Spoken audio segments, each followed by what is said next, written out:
sa iba pang mga balita at impormasyon, manatiling nakatuto. Tapat sa pagkikinig, Radyo Pilipinas, Radyo Publiko. This is a public service announcement. Discipline is the key.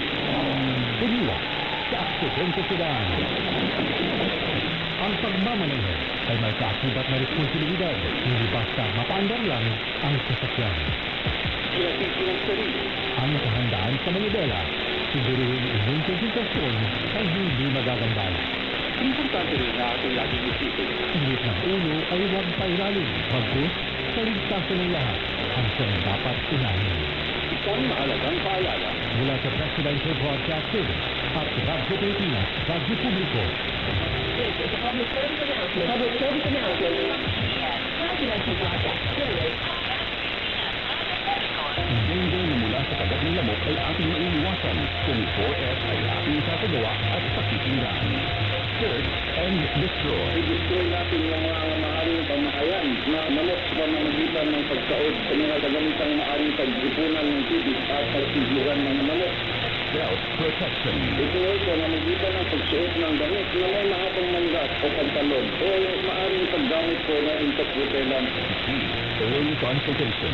Unang pinitumas pa ng katulad ng pananakot ng tiyan, tuloy-tuloy na pagsusaka, pagdirgo ng bilagid o ilong, pagkapagod o pagkabalisa, dapat po kumonsulta tayo sa pinakamalapit na health center at doktor. Support, fogging, and spraying. Tumaligan lamang na may pagtaas ng kaso ng lobby. Tayo ang simula. Ugaliin maging malinis sa katawan at malinis sa kapaligiran. Siguradong hindi lamang dengue fever ang maiiwasan. Isang paalala mula sa Radyo Pilipinas. Bagong Pilipinas para sa bawat Pilipino. Bagong Pilipinas is the master plan for genuine development of benefits of all our people. It is a call for transformation. The transformation of our idea of being a Filipino and the transformation of our economy, of governance, of society. Hindi puro salita, pamahalaan ay nagsisilbing halimbawa. Sa Bagong Pilipinas, ang pagbabago ay nagsisimula sa pamahalaan. Pagsiservisyo sa publiko, tapat, mapagkakatiwalaan at dekalidad. Huwag nating pahirapan ang taong bayan. Pagkus, suklian ang kanilang tiwala na magalang na paninungkulan. Sa nagkakaisang gobyerno at mamamayan, malinaw ang payapa at maunlad na bukas. Sa Bagong Pilipinas, ay pag-asa ang lahat. Ang pag-asa ng bayan ay nasa atin lahat. Isang mensahe mula sa Presidential Broadcast Service at Radyo Pilipinas. Welcome back to school, dear students. Excited na ba kayo? We're ready for the new lesson, new classmates at new challenges. We wish you all the best this new school year. Have fun, pero syempre, stay focused to studies. At sama-sama tayo sa bayang binabasa. Isang mensahe mula sa Presidential Broadcast Service at Radyo Pilipinas, Radyo Publiko. Ang inyong tulay sa himpapahid ng serbisyo publiko. Ang Presidential Broadcast Service, Radyo Pilipinas, Radyo Publiko. Radyo Publiko. Sinilala ng pang-international at prestigyosong Asia-Pacific Broadcasting Plus Awards 2025 para sa kategorya ng Government Streaming. Ito ay dahil sa epektibo nitong pagsasanid ng mga tradisyonal na media tulad ng telebisyon, radyo at print para masabayan ang mabilis na pagsinog ng mundo ng digital at social media tungo sa mas epektibong paghahatid ng mahahalaga at napapanahong mga impormasyon sa mamamayang Pilipino. Kinilala rin ang Radyo Pilipinas dahil sa patuloy na pag-akyat ng ratings. Ngayon ay matatag sa pang-apat na pwesto sa Mega Manila ayon sa pinakahuling Nielsen Radio Audience Measurement Survey. At sa social media, nakamit ang higit 2,000% pagtaas ng bilang ng mga sumusubaybay sa Radyo Pilipinas page sa unang 2025. Patunay ito na ang inyong Radyo Pilipinas, Radyo Publiko ay tunay na kaagapay ng inyong pamahalaan sa paghahatid ng serbisyo sa mga mamamayang Pilipino. Mula sa ating lahat, sa ngalan ng inyong pamunuan at mga kawani ng Presidential Broadcast Service, kasama ang inyong mga himpilan ng Radyo Pilipinas sa buong kapuluan. Maraming salamat po sa inyong lahat, sa inyong pagtangkilik at pagkilala. Radyo Pilipinas, Radyo Publiko.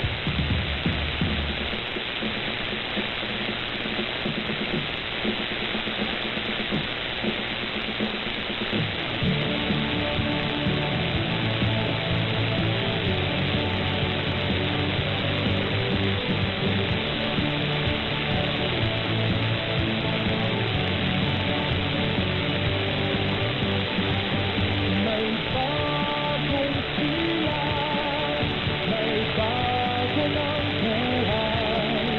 Bagong bansa, bagong galaw, sa bagong lipunan. Nagbabago ang lahat, tungo sa pag-unlad. At ating itanghal, bagong lipunan.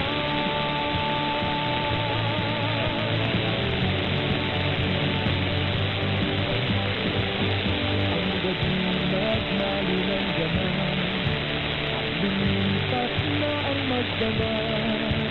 Madaling araw ay nagdiriwang, may umagang namasdan. Ngunit di na ang pag-asa, sa umagang anong ganda. May bagong silang, may bago ng buhay.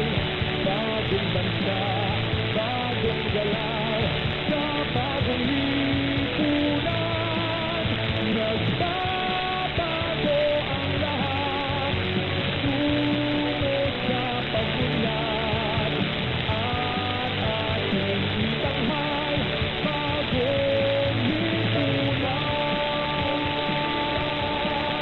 May bago ng buhay, bagong bansa, bagong galaw, sa bagong lipunan. Nagbabago ang lahat, tungo sa pag-unlad. At ating itanghal, bagong lipunan.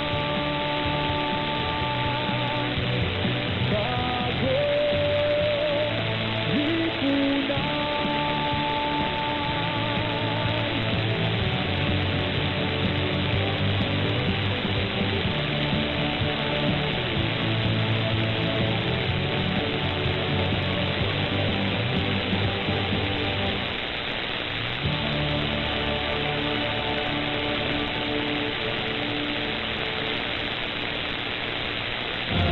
News and current affairs, top stories of the day, business, sports, music, and entertainment. Dadalhin sa inyo ng mas pinaganda, mas pinalawak, mas pinalakas. Radyo Pilipinas. Radyo Pilipinas. Ladies and gentlemen, the Philippine National Anthem. Bayan mag-ibig, kaya pasilangalan, alab ng puso, sa bigilay buhay. Lupang hinirang, bulang dalang nabigin, sa manlulupig, di ka pasisiin, sa dagat at bundok, sa simula, sa langit ng dagat, magdilabang tula at awit sa paglalang nilalahal. Ang tiyak ng watawat may tagumpay na naglilingin, ang bituin at araw na kailan pa may dilang dilim, lupa ng